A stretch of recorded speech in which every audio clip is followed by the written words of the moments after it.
Autumn in Cleveland.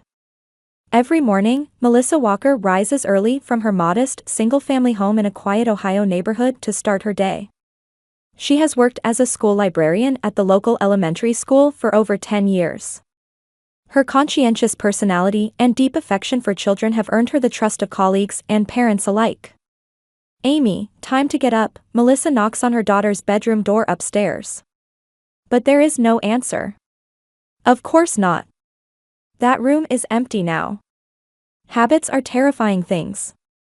Even a month after Amy's death, Melissa's body automatically goes through the motion of waking her daughter.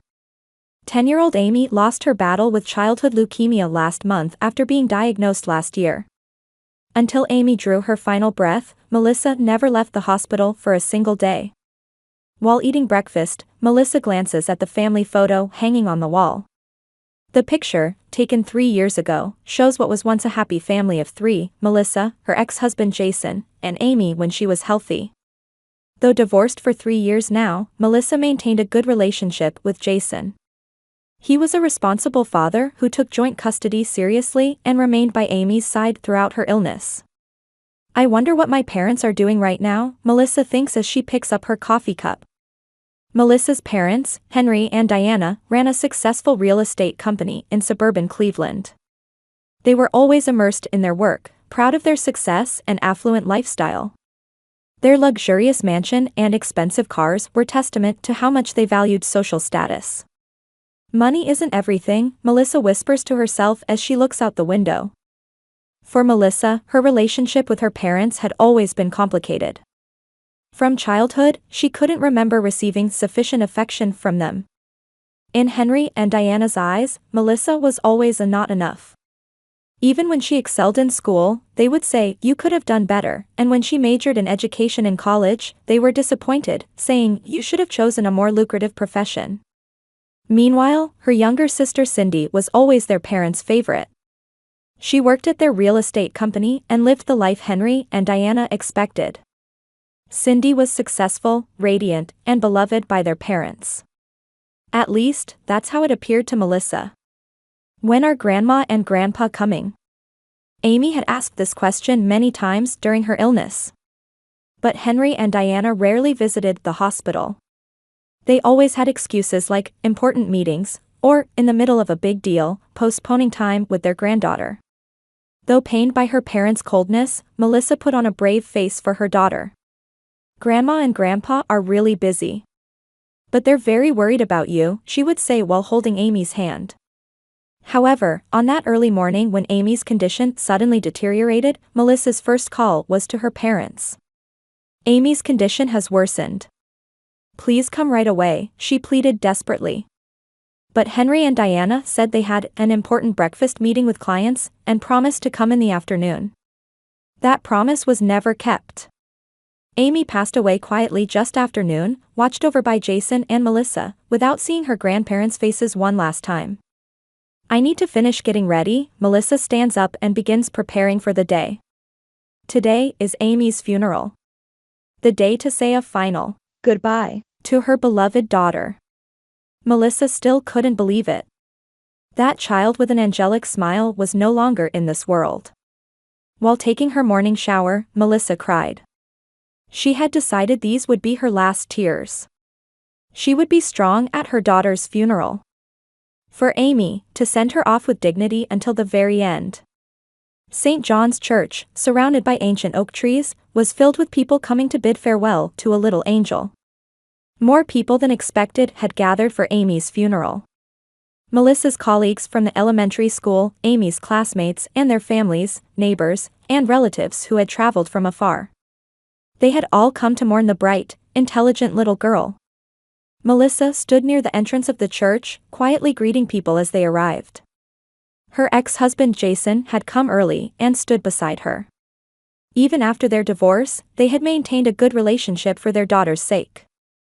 Their bond had grown even deeper by sharing this grief. "Thank you for coming," Melissa said softly to a fellow teacher. "I brought the book Amy loved," the female teacher offered, holding out a book titled The Big Adventures of a Little Girl. It was the book Amy always borrowed from the school library. The clock showed 10 o'clock. 30 minutes until the service began. Melissa suddenly realized something. Her parents and sister were nowhere to be seen. "Aren't Henry and Diana here yet?" asked her Aunt Martha worriedly. She was Henry's sister and the only person in the family who truly understood Melissa. "They should be here soon. I've contacted them several times," Melissa answered while taking out her mobile phone. There were no missed calls or messages from her parents. Melissa took a deep breath, trying to stay calm. "No word from Cindy either?" Martha further inquired. "No, nothing from my sister either. I called yesterday and the day before, but it went to voicemail. What on earth is wrong with them?" Martha's expression showed anger. Being late to their granddaughter's funeral. Jason placed his hand on Melissa's shoulder. "Are you okay? We could delay the service a bit." Melissa shook her head. "No, let's start as scheduled. I don't want to keep Amy waiting." But internally, she was struggling with intense anxiety and anger. Could her parents really not come? No matter how strained their relationship, this was their granddaughter's funeral. As the start time approached and attendees began taking their seats, the priest approached Melissa to inform her that everything was ready. However, Melissa was still standing at the entrance, searching for her parents. "Could you wait just 5 more minutes?" Melissa asked the priest. "Of course. I understand how you feel," the priest smiled warmly and returned inside. With one last hope, Melissa took out her phone and dialed her mother's number. Her heart was pounding. One more time, her parents simply couldn't miss this. After several rings, the call finally connected. "Hello?" Melissa's voice trembled slightly. "The service is about to begin. Where are you?" After a brief silence, Diana's voice came through. But it was cold, as if coming from far away. And there was a sigh. "Melissa, listen. What's the point of us coming? I'm taking your sister for some refreshment." Melissa couldn't believe her ears. "What are you saying? Today is my daughter's funeral." "I know," Diana's voice had its usual coldness. "But our being there won't change anything. Amy is gone now. I can't believe this." Melissa's voice was shaking. She wasn't sure if it was from anger or sadness. "You?" Just then, another voice came through the phone. It was her sister Cindy. She seemed to have taken the phone. "Hey, Melissa." Cindy's voice was cheerful, sounding somewhat elated. In the background, there were sounds of the ocean, people laughing, and upbeat music. "We're drinking cocktails on a beach in Hawaii. Let's not talk about depressing things, okay?" Melissa was at a loss for words. Standing at the church entrance, she was completely frozen. The background sounds told the whole story. Her parents and sister were enjoying a vacation in Hawaii on the day of her daughter's, their granddaughter's, their niece's funeral. Mom and Dad were really tired, so this vacation was necessary, Cindy continued. "I'm sad about Amy, but life goes on. You should start looking forward too, you know?" Melissa clutched the phone with trembling hands. She remembered Amy's face during her illness, saying so many times, "I want to see Grandma and Grandpa." The image of her daughter, enduring pain but still looking forward to seeing her grandparents. And now, on her daughter's final day, her parents were drinking cocktails on a beach. "I understand," Melissa's voice suddenly became cold and composed, as if she were a different person. "This is the end. Don't contact me again." "What are you saying? That's so dramatic." Cutting off Cindy's words, Melissa hung up. Jason, who had been standing there, immediately realized something had happened from Melissa's expression. "Melissa, what happened?" Melissa took a deep breath. Not a single tear flowed. Only a light of determination shone in her eyes. "My parents are in Hawaii. They're on vacation," she said matter-of-factly. "What?" Jason raised his voice. "You mean they?" "It's fine," Melissa said quietly. "Let's start the service. It's time to say goodbye." To our daughter. She walked into the church with dignity. As attendees turned to look, Melissa faced straight ahead. Standing next to the priest, she smiled gently. Please begin. Today, we celebrate Amy's life. Let's remember the love and joy she brought to all of us. Throughout the service, Melissa did not cry. She stood strong, with dignity. She smiled at Amy's photograph, recited her daughter's favorite poem, and finally placed a small white rose on the coffin. Goodbye, my angel. You will always be in my heart, she whispered. Even as mourners expressed their condolences after the funeral, Melissa maintained her composure. However, in her heart, she had made another important decision. To completely sever her relationship with her parents and sister. That day, Melissa's life split in two. It was a day of grief for losing her beloved daughter, and a day when she cut the final ties with her parents. She had resolved to live by her own strength, carrying Amy's memory in her heart. The sound of cold rain tapping on the window interrupted Melissa's thoughts. She sat by the window in the Cleveland Children's Hospital cafeteria, holding her coffee cup with both hands. 2 weeks had passed since Amy's funeral. The deep sadness continued, but it was no longer the intense pain of before. It had become a dull ache quietly residing within her. You've been deep in thought. When Melissa looked up, Dr. Sarah Cohen, Amy's attending physician, was sitting across from her. Sarah was a pediatric oncologist in her mid-40s who had supported Amy throughout her battle as her primary doctor. I'm sorry, I was just thinking, Melissa smiled. It's okay. I understand, Sarah looked at Melissa with kind eyes. Amy was a wonderful child. Her strength and hope had a big impact on the other children too. Melissa nodded, holding back tears. She never gave up. I want to do something to keep her name alive. Sarah looked at Melissa with interest. What are you thinking of doing? I haven't decided exactly yet. Melissa searched for words. Something like a foundation to support children battling illness like Amy and their families. Sarah's face brightened. That's a wonderful idea. Actually, I've been feeling the need for such support too. Children fighting diseases need not only medical care but also emotional support. Melissa nodded quietly. During Amy's illness, she had witnessed many families struggling with financial problems and psychological burdens.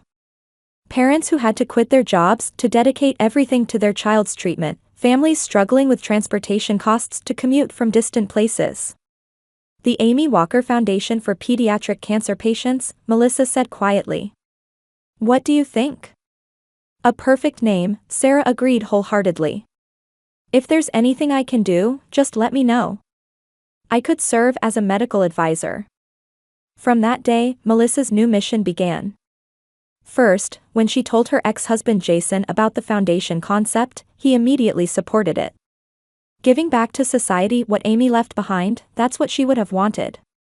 Melissa began the process of establishing the foundation with part of the insurance money and her savings. When her school colleagues learned of her initiative, they offered support in various ways. The art teacher helped with logo design, administrative staff assisted with website creation, and the principal provided school facilities as an initial meeting place. The crowdfunding was also surprisingly successful. Many people touched by Amy's story donated more than twice the target amount in just 1 month. Local media had begun to take notice of this inspiring initiative. An article in the Cleveland Daily titled, "A Little Angel's Big Legacy of Hope," detailed Amy's battle and the foundation her mother had established. The article featured a smiling photo of Amy and a poem she had written in her hospital room called "The Day I'll Fly." Meanwhile, Henry and Diana, having returned from Hawaii, began to notice the lack of contact from Melissa. For the first few days, they thought, Melissa is still angry. However, as 1 week, then 2 weeks passed with no contact, they finally began to feel uneasy. Time will resolve this, Diana told her husband. Melissa has always been emotional. She'll contact us when she calms down. But unbeknownst to them, Melissa's resolve had hardened. Her relationship with her parents was completely over. In her heart, there was no longer any place for them. One day, a month after Amy's death, Melissa was heading to her office. The foundation's activities had officially begun, and she had taken half-day leave from work to handle foundation business. Her phone rang, a call from an unknown number. "This is Michael Brown, an attorney with Green & Associates law firm," a male voice responded politely. "Do you have a moment?" "Yes, that's fine." Melissa felt a little tense. "How can I help you?" "Actually, I've been contacted by your mother, Diana Foster," the lawyer explained calmly. "Your parents have been trying to reach you, but there's been no response." "I have nothing to say to them." Melissa's voice was cold and clear. "If my parents truly wanted to contact me, why didn't they return immediately from Hawaii? Why didn't they even come to my daughter's funeral?" The lawyer cleared his throat on the other end. "I'm not aware of those details, but—" "Then please relay this message," Melissa said quietly but firmly. "I will not be contacting them. I have no intention of ever seeing them again. This decision is non-negotiable." After ending the call, Melissa felt strangely lighter. That afternoon, she made a decision. To send her parents the letter Amy had written to her grandparents just before she died. She decided to send the letter through the lawyer. Amy's last message, written in childish handwriting on white stationery. "Dear Grandpa and Grandma, I understand you're too busy to visit me. But I wanted to see you just once before going to heaven. Mommy says you have important work. But I feel lonely. Was I a bad girl? Is that why you didn't come to see me? Love, Amy." With that letter, she added a brief note from herself. "These are my daughter's last words. The hospital staff has also seen the photos of your Hawaii trip. Please don't contact me again." The day after sending the letter, Melissa's phone showed a dozen missed calls. All from her parents. But she didn't answer any of them. She ignored all emails and voicemails. Her resolve was firm. The following week, an event was held for the opening of the foundation's office. It was a small space in a corner of Cleveland Children's Hospital, but it was filled with hope. Many people gathered to celebrate the foundation's launch. As Melissa was finishing her speech, Henry and Diana appeared at the entrance. Diana's eyes were red from crying, and Henry's expression was filled with anguish.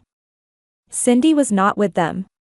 As they tried to approach Melissa, Dr. Sarah and Jason stepped in front of them. "Please don't upset Melissa today," Sarah said in a calm, professional voice. "This is an important day for her and Amy. But we want to—" Diana began, but Jason interrupted. "That's enough. Melissa has made it clear she doesn't want to see you. Please respect that." Henry tried to protest, but noticing the cold stares from those around, he fell silent. They seemed to finally understand that they were completely isolated from everyone present. That night, Melissa slept peacefully for the first time in a long while. In her dream, Amy appeared. "Mom, it's okay. I'm watching over everyone," she smiled. When she woke up, tears were streaming down Melissa's cheeks, but these tears came not from sadness, but from quiet relief and determination. Her life from now on would be dedicated to carrying on Amy's legacy and supporting families experiencing the same suffering. And as for her relationship with her parents, that door was closed forever. On an autumn afternoon, as the trees began to change color, the conference room at Cleveland Clinic was bustling with people. Local political and business leaders, medical professionals, and children battling cancer and their families. They had all gathered to celebrate this special day. Today, Cleveland Clinic is proud to announce that a new section of the pediatric ward will be named the Amy Walker Wing, declared Dr. Robert Simmons, the hospital director, from the podium. Amy's short life and the dedicated work of the foundation established by her mother, Melissa Walker, have deeply impacted our entire community. As applause erupted from the audience, Melissa sat quietly next to Jason. 3 months had passed since Amy's death. During this time, her foundation had achieved remarkable growth. Thanks to a major donation from a well-known local philanthropist, the foundation was able to provide financial support to families of pediatric cancer patients, hire counselors for emotional care, and even start a program to subsidize transportation and accommodation costs associated with treatment. When Melissa took the stage, the room fell silent. Today, I want to express my gratitude to everyone and share my daughter Amy's dream. Her voice was emotional yet strong.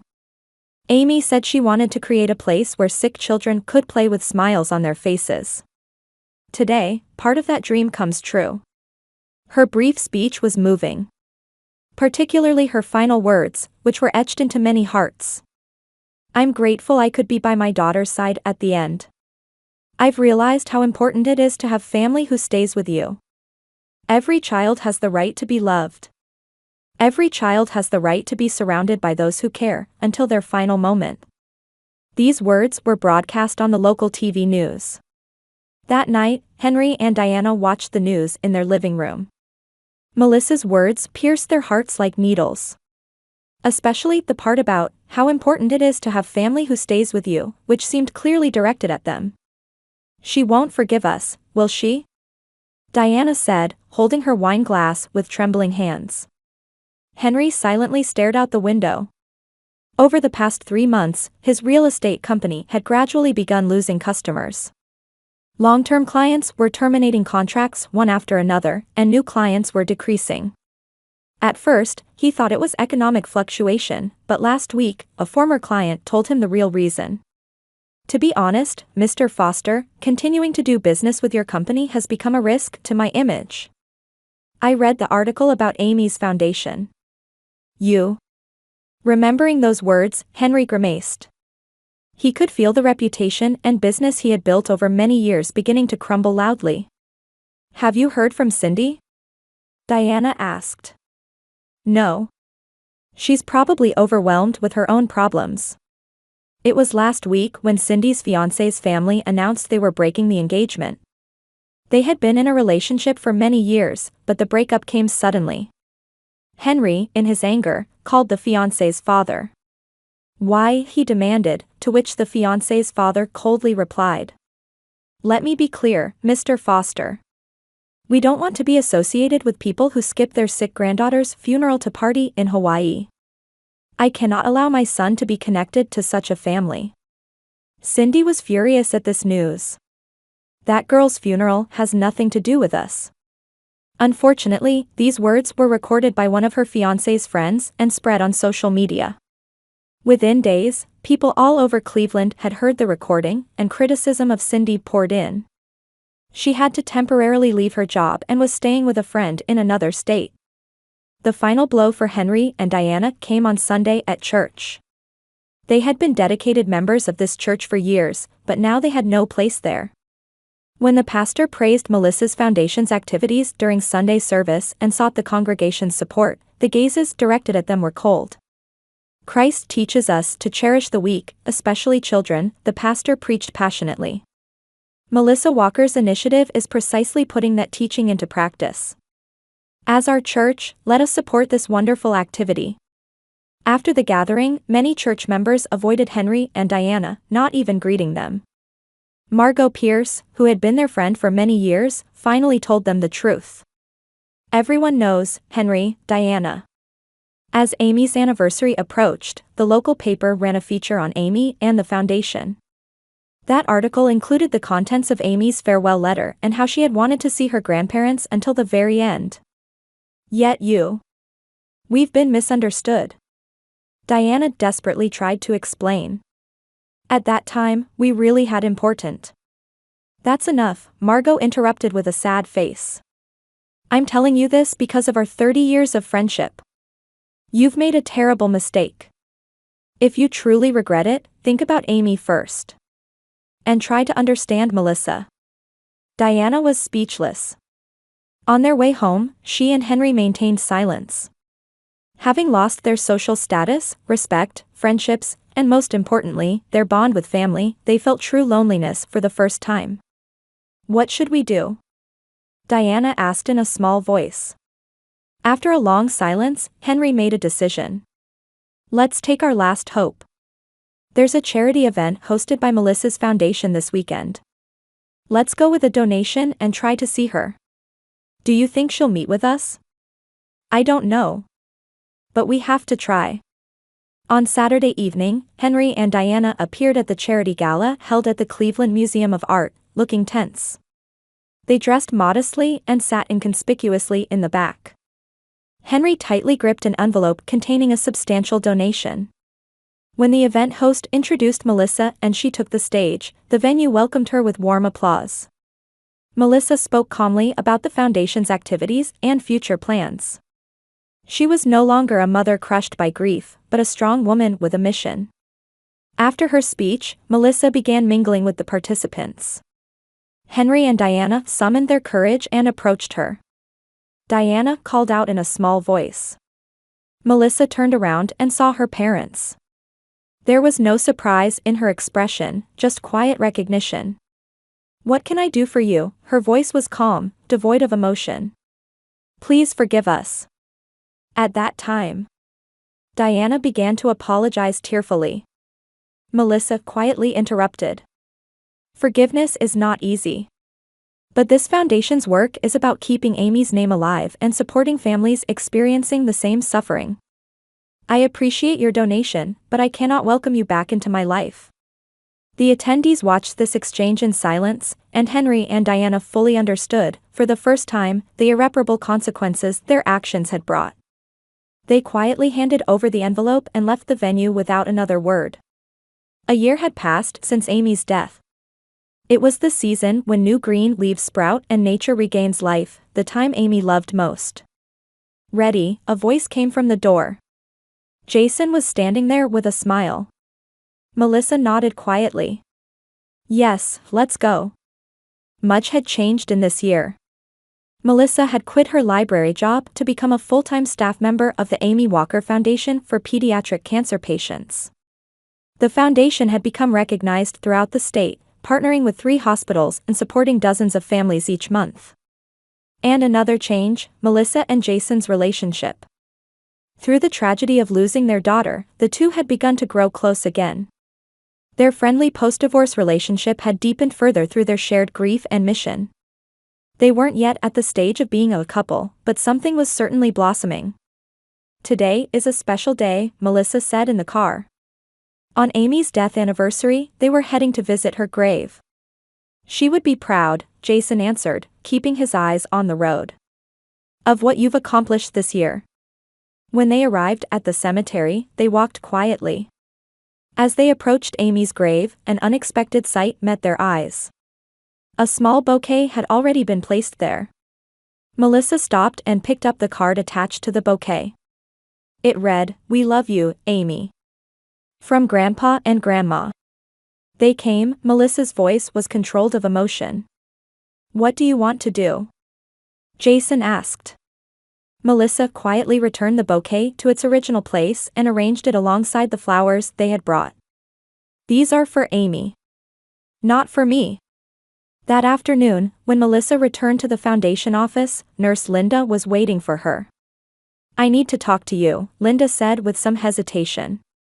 "Diana Foster has been hospitalized. Advanced pancreatic cancer. Stage 4. Melissa gasped. "Since when?" "She was diagnosed 3 weeks ago. She wants to see you." That night, Melissa thought long and hard. The next day, she was walking quietly down the hospital corridor. When she entered Diana's room, there was no trace of the strong mother she once knew, only a frail old woman lying there. Henry stood up with a surprised expression. "Melissa."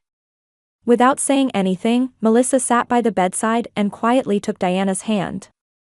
"I cannot forgive what you did," she said quietly. "But I think Amy would feel differently. She wanted to see you until the very end. That's who she was." To the tearful Diana, Melissa continued, "I won't become like you. I'll provide the support you need. But this isn't reconciliation. I'm just doing what Amy would have wanted." After Melissa left, Diana and Henry didn't exchange words. They had lost their fortune, fame, and friends. And most importantly, they had lost the love of their daughter and granddaughter. But today, for the first time, they felt as if a slight gap had opened in what had been a completely closed door. For the next few months, Melissa occasionally visited the hospital. She hadn't forgiven her parents, but she didn't want to live in complete hatred either. On Amy's second death anniversary, from her hospital bed, Diana quietly said to Melissa, "She really was a special child, wasn't she?" Melissa answered while gazing out the window, "Yes. That's why I don't want to do anything that would tarnish her memory." Some relationships cannot be repaired. But Melissa was beginning to think that forgiveness might be possible, little by little. Not for herself, but for Amy. For her daughter watching from heaven.